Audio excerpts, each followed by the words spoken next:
안녕하세요. 22대 한국소방기술사의 회장에 출무한 조용선입니다. 그동안 저는 소방에서 26년이라는 시간 동안 많은 성장을 이루어왔습니다. 그리고 저는 많은 혜택을 많이 받아온 것 같습니다. 그래서 지금 이 시기, 지금 소방기술사가 1000명이 되는 이 시기에, 또 경기가 악화되고 위기가 도래하는 이 시기에 제가 할 수 있는 조금이나마 힘을 보태고자 소방기술사 회장의 이 부보를 하게 되었습니다. 그래서 저는 3가지에 대한 업그레이드를 약속드리고 싶습니다. 첫 번째는 소방기술사 업무 영역을 확대하도록 하겠습니다. 두 번째는 행정처분의 합리성을 확보하도록 하겠습니다. 세 번째는 소방기술사의 참여 기회를 확대하도록 하겠습니다. 이 3가지 모두 하나하나가 너무나 쉽지 않은 것들입니다. 그리고 그동안 우리가 하고자 했던 일입니다. 이제 이런 것들을 시스템으로서 제가 소방기술사 회장에 대해서 반드시 이루도록 여러분의 약속하고 열심히 하도록 하겠습니다.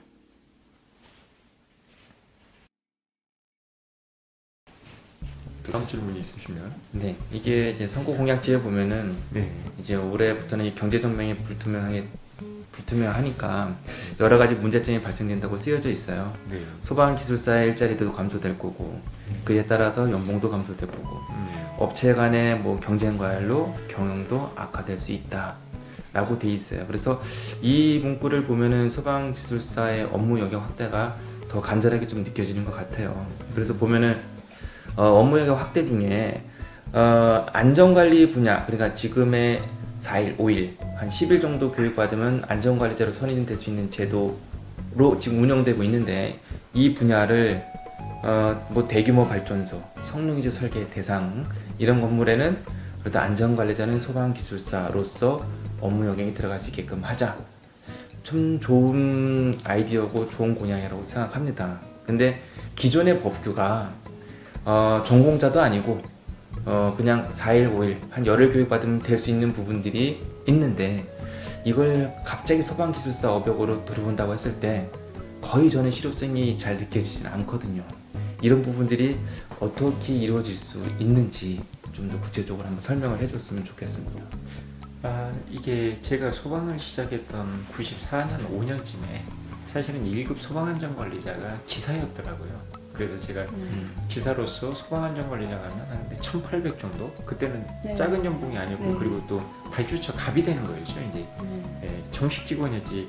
기사가 소방안전관리자였는데 그게 없어진 거, 제도가 바뀌게 된 거예요. 어느 순간에 IMF 지나면서 규제 완화라는 이유로 그걸 다 그냥 겸임하고 이렇게 변해버렸습니다.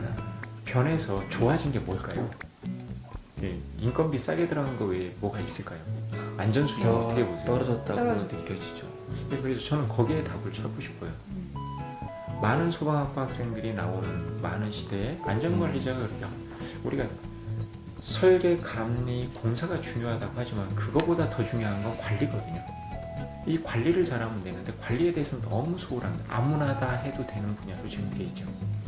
그러니까 이거를 그냥 놔둬도 되느냐, 그 고민인데, 자, 그래서 이거는 안전관리 제도의 전반을 손대야 되는데, 저는 우선 사회적으로 많은 위험이 있는 초고층 건축물들, 성능 설계가 되는 건물, 한번 화재로 인해서 대형 사고가 날 수 있는 그런 곳에 소방기술사 하자. 그럼 왜 해야 되냐?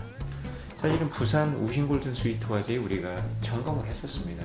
근데 그 결과 중에 하나가 안전관리자는 관리사로 하자라고 그때, 아니면 기술사로 하자라고 건의가 되고 청에서도 거의 그렇게 결정을 해줬었어요. 왜?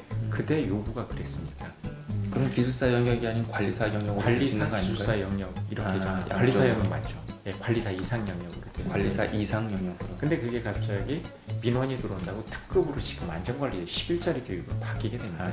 그렇게 해서 생겨나게 된 건가요? 특급 안전관리자. 근데 그렇게 수준이 올라갔다고 느끼는 사람은 없는 것 같아요. 좀 나아진 거는 맞습니다.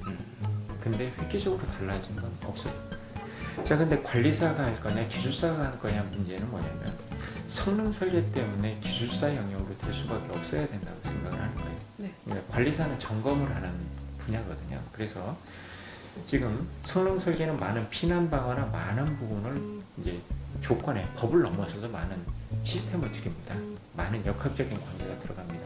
그럼 그거에 대한 성능 설계 조건에 맞춰서 관리를 하는 그걸 개념을 이해하면 결국은 기술사여야 된다는 게 거기서 이유고요. 또 산업체, 원자력 발전이나 이런 큰 대형 건축물들이 있습니다. 거기에는 자 산업안전은 안전공학과 친구들이 잘 하고 있는지 모르겠지만 소방시설은 가보면 생각처럼 잘 되고 있지 않아요. 그러니까 뭐 저유소 화재도 사고만 나면 대형 사고들이거든요. 그쪽에는. 근데 소방기술사를 왜 안전관리자로 해야 되냐면 소방기술사들은 기본으로 안전관리자는 기본 공정안전을 우리가 포함돼서 그래도 개념들이 있기 때문에 시스템을 공정을 이해하려면 그래도 소양이나 여러 가지에서 우리가 해야지 관리사 영역은 저는 아니라고 봅니다. 그래서 이거는 좀 안전 수준을 높이는 거, 그러니까 사회적인 안전을 확보하는 거예요. 결국 그게 화재가 나고 하면 국민의 생명과 재산을 뺏는 거니까. 그래서 기술사들이 큰 건물은 기술사들이 그리고 단계적으로 그 이하 건물들 규모가 작은 것도 자격화를 해야 된다라고 봅니다. 그리고 이제 듣다 보니까 이제 업역 확대라는 부분에 있어서 좋은 부분인 것 같은데 이제 반대 쪽의 입장을 생각하면은 지금 한국소방안전원에서 안전관리자를 또 배출해내고 있는 상황이잖아요. 그렇다 보면은 기술사 회에서 이쪽으로 다가온다 하면은 안전원에서도 또 반대 입장에 서서 제재를 또 하고 이러지 않을까라는 좀 내심 걱정이 되기도 하는데 바로 그런 부분들은 어떻게? 제가 안전원 쪽에는 이런 얘기를 합니다. 자, 안전관리자를 교육을 안 해도 그 이상의 먹거리는 생길 수 있다. 왜냐면 우리가 이제 설계 감리도 그냥 하려면 힘들지 않았나요? 우리 양상훈 교수님도 네. 감리 처음 할 때 어땠어요? 어떻게 배우셨어요? 막막했습니다. 전화 통화로 배웠던 것 같아요. 주변 지인 이리저리 인맥, 이인맥 경험을 네, 공유하고 네. 상황하죠. 근데 안전관리 업무를 처음 가는 사람은 어떨까요? 적어도 지금과 같은 5일, 4일 교육 받고 합격한 사람만 하도록해주면 되지 않을까요? 직무 교육을 시켜달라는 거죠. 자격 교육이 아니라. 안전원의 역할을 없애겠다라는 게 아니라 기술사도 직접 안전관리 업무를 못 들어가는데 행정 시스템을 이해해야 되잖아요. 네. 그럼 특급 대상이라고 하면 2주 교육을 기술사도 그 교육을 받아야 되는 거예요. 왜? 그건 직무 교육이니까. 우리도 기술자 기술사도 교육 받듯이. 그러니까 그게 그냥 단순한 게 4시간 교육이 아니라 우리가 감리를 하려고 해도 2주 교육, 3주 교육을 시켜서 네, 그 그런 게 업무를 물론 필요하다. 기본적이지만 기본 행정 시스템을 이해하는 그런 교육으로 하면 안전원의 역할이 그렇게 줄어들지는 않을 겁니다. 네, 그렇지 말하지 않을 않습니다. 것이다. 네, 다만 지금 소방 안전관리자분들이 다 일자리를 한 번에 잃게 할 수는 없잖아요. 네. 그래서 단계적으로 해야 됩니다, 우리가.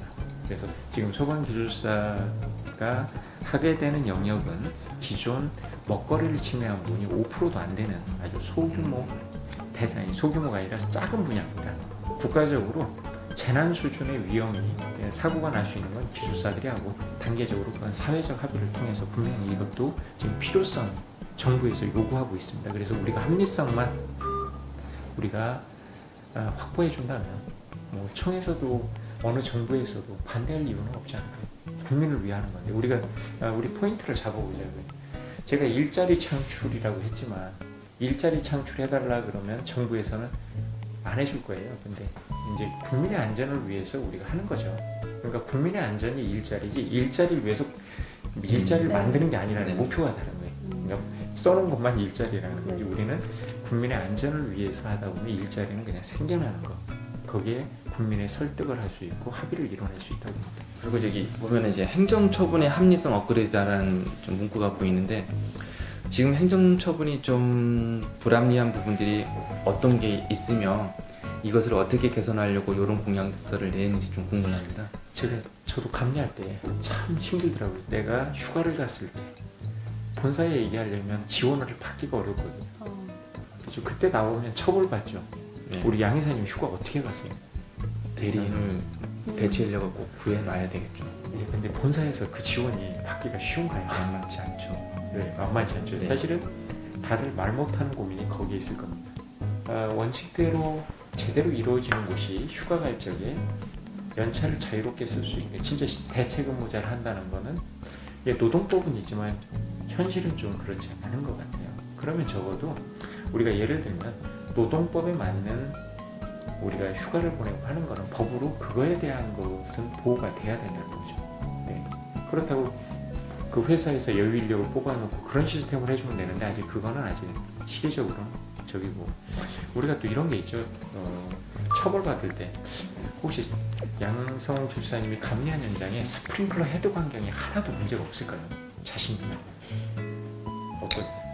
저는 모든 현장에 100%는 없다고 생각하고 있습니다. 그러니까 누구나 다 있을 수 있는 그 하나의 헤드 반경, 헤드 하나 누락과 중대한 것과 처벌 사항이 그렇게 다르지 않다는 거예요. 뭔가 중요도에 따라서 실수의 만큼의 처벌이 이루어져야 되는 게 그래야 우리가 받을 때 합리적인 거죠. 네. 그러니까 예를 들어서 우리가 지나가다 실수로 사람을 이렇게 부딪혀서 사람이 넘어진 것과 내가 고의성을 가지고 한 건 달라야 되거든요. 근데 우리는 어쩔 수 없이 하다 보니 어쩔 수 없이 생긴 것까지 똑같은 처벌을 잣대를 댄다는 거죠. 그래서 우리가 책임을 회피하자는 게 아니라 그런 조항들을 모아서 개정 의견을 내면 이건 받아들여질 겁니다. 너무 처벌이 강하니까 처벌하기도 참 어려운 법이 있는 거고요. 그래서 우리는 항상 떨고 있는 것 같아요. 소방서에서 나온다면 아, 우리 처벌 안 받아도 될까? 내가 대상이 되잖아요. 그게 아니라 이제는 당당해져야죠. 네, 내가 잘못한 것만큼은 잘못한 만큼의 처벌을 받는 이런 것들이 바로 처벌 규정을 명확하게 하는 거고요. 합리적으로. 예, 그리고 이제 제가 감리하면서 참 안타까운 게 많습니다. 왜냐면 자, 감리를 내 소신껏 할 수 있을까? 자, 법과 원칙에 따라서 감리할 수 있는 지금 현재 시스템이 된다고 보시나요? 감리를 하고 계시니까 지금 어떠세요? 실질적으로 뭐 주변도 보면은 감리가 너무 이제 강하게 나가게 되면은 오히려 저희는 이제 밥그릇이 끊기는 상황도 벌어지고 있다고 좀 느껴지고 있어서 실질적으로 소신 있게 모든 발언을 하기는 어렵다고 저도 생각을 하고 있습니다. 솔직히 그렇게 일하는 분들을 우리는 뭐라고 하나요? 혹시 어떤 사람이 감리를 원리 원칙대로 하는 사람이 있어요?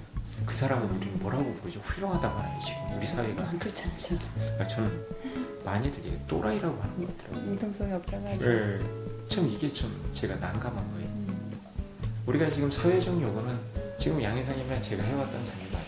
어쩌면 양 이사님이 그 현장을 진짜 FM대로 원칙에 따라서 한다고 하면 아마 회사에서 불편하니 좀 살살 하세요. 왜 그러세요? 이런 얘기를 누구나 다 하는 구조라는 거죠. 자, 여기가 바로 사회적 시스템의 문제입니다. 그래서 그러면 이것은 결국은 분리발주를 돼서 입찰제도로 갈 수밖에 없는 거거든요. 일단 그리고 또 이거를 누구 혼자라면 아니라 시스템으로 만들어주지 않으면 사람은 인간관계에서 그렇게 할 수가 없거든요. 그래서 이거는 제가 전문가의 철학과 신념 소신 있게 업무를 수행할 수 있다.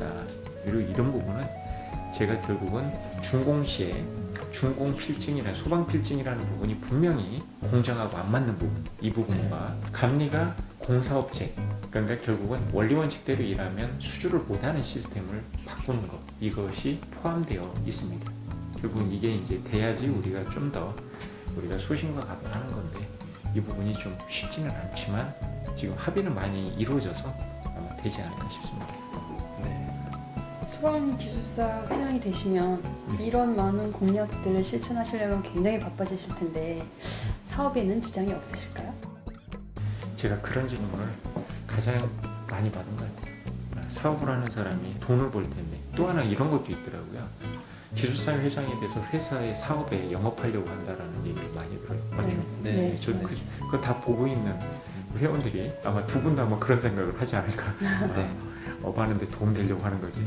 근데 이렇게 봤어요. 지금 저희 회사는 이미 3년이 되는 때부터는 회사 경영은 본부장 시스템으로 돼 있어서 제가 회사 일은 작년에도 거의 30%도 하지 않았습니다. 그냥 제 전체 시간 중에 70%는 다 대외 활동, 뭐 역량 옆에 여러 가지 단체 활동을 하고 있고요.